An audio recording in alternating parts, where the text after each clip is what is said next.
जय गुरु। 15 दिसंबर को मैंने एक फ्रेंड का सेशन लिया था और वो बहुत अद्भुत सेशन रहा था, क्योंकि उस सेशन में आर्कएंजल मेटाट्रॉन और चित्ररूप जी दोनों माँ काली के सम्मान में खड़े रहे थे।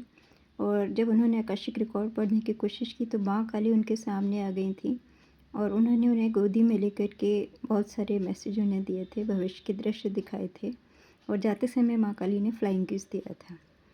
कल फिर से उन्होंने कुछ क्लैरिफिकेशन के लिए सेशन लिया था।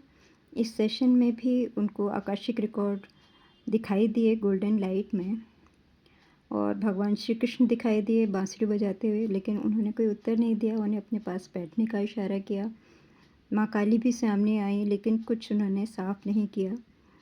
बस आशीर्वाद दिया, गोदी में बिठाया, एक बच्चे की तरह उनको प्यार किया। और आर्कएंजल माइकल आए थे वॉयलेट लाइट में और उन्होंने उन्हें कुछ संकेत दिए, अपना मैजिक वॉन्ड दिखाया और उसके बाद वो आकाश में उड़ कर के अंतर ध्यान हो गए। उसके बाद उनको हमने पिछले जन्मों की यात्रा कराने की कोशिश की। तो धरती पर जो उनका सबसे पहला जन्म था वो एक शेरनी का था, जिसमें वो जंगल में थी। घने जंगल में उनके 3 बच्चे थे जिनके संग वो बहुत आराम से रहती थीं। और धरती से पहले का जो उनका जीवन था वो उन्होंने आकाश गंगा में जब प्रवेश किया होगा तब उनको केवल बबल्स दिखाई दे रहे थे और कुछ दिखाई नहीं दे रहा था।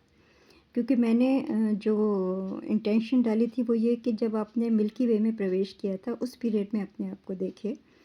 तो क्योंकि आत्मा अगर अमर है तो मिल्की वे में प्रवेश करने से पहले भी वो कहीं रही होगी और वो अपने आप को एक क्लैरिन मास्टर के रूप में मेडिटेशन में पहले देख चुकी हैं। मिल्की वे में प्रवेश करने से पहले जब उनको मैं लेके गई तो उन्होंने अपने आप को सीरियन प्लेनेट पर देखा। वहाँ पर आकाश में तारे थे, चंद्रमा नहीं था और बहुत भयानक वॉल्केनिक इरप्शन हो रहा था। तो अच्छा लगा कि आत्मा की यात्रा इतनी अद्भुत है कि एक आकाशगंगा से दूसरी आकाशगंगा में हम लोग घूमते रहते हैं। जब इस तरह के अनुभव हो जाते हैं तो समझ में आ जाता है कि एक ह्यूमन लाइफ तो बहुत ही छोटी सी घटना है इस इटर्नल जर्नी में। इसलिए ज़्यादा से ज़्यादा लोगों को मेडिटेशन करना चाहिए और फिज़िकल डायमेंशन के आगे जो स्पिरिचुअल डायमेंशन है, जो मल्टी डायमेंशनल हम लोगों की जर्नी है, उसको एक्सप्लोर करना चाहिए। आकाशिक रिकॉर्ड रीडिंग हो या पास्ट लाइफ रिग्रेशन हो या हिप्नो हीलिंग हो, ये सारी चीज़ें ऐसी हैं कि जो हमारी कॉन्शियसनेस को ट्रांसफॉर्म करते हैं। और जब हमारी कॉन्शियसनेस की फ्रीक्वेंसी चेंज हो जाती है तो हम छोटी छोटी बातों से परेशान नहीं होते और हम एक अंधेरे से निकल कर के प्रकाश की दुनिया में आ जाते हैं। जैसे कि मुझे याद आ रहा है, स्वामी विवेकानंद ने एक कविता लिखी है, even before the time had its birth I was there and I shall be. ये स्वामी विवेकानंद की नहीं, हम सबकी सच्चाई है कि समय के जन्म होने से पहले भी हम लोग थे और हम हमेशा रहेंगे, क्योंकि हम लोग एक इटर्नल डिवाइन लाइट हैं। इस सेल्फ रियलाइजेशन को जब तक हम नहीं करते तब तक 10 लाख साल तक इस प्लैनेट पर आत्माएं घूमती हैं, ऐसा योगियों ने बताया है।